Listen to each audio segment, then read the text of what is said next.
second question for John. We can see now a trend in the US that people are voicing out their support for Palestine more than before. Is there a similar trend in Europe? Thank you. The question is an important one. Yes, there are more voices emerging, and I think that this is linked to.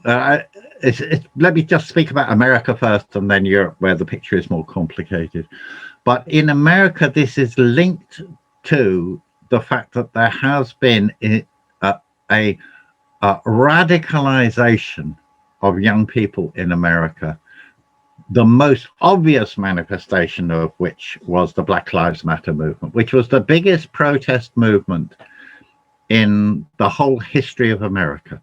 More people took to the streets over Black Lives Matter than ever did in the civil rights movement or in any other movement in the whole history of the United States.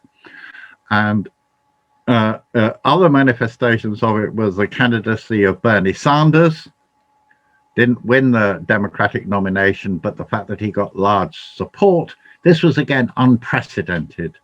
And you see a number of new senators and representatives, Congress people, most famous of whom is AOC, Alexandria Ocasio-Cortez, and so on. I'm not sure if I'm saying her name right, Rashida Tlaib, and so on. A number of voices who are willing to raise criticisms of Israel and at least partly solidarity with the Palestinian people. It's not their strongest point, but they are at least partly willing to speak out. And so this is a big step forward.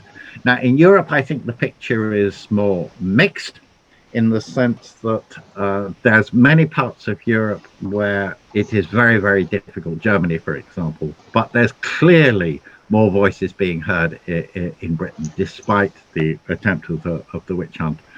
And in Ireland, there is no shortage at all of voices. I mean, the Palestinian flag was raised over Dublin City Council, over their head office, you know, the mayor's office, on a vote of the Dublin City Council, and so on. This happened before this episode, you know, and so there's no so that is very very helpful.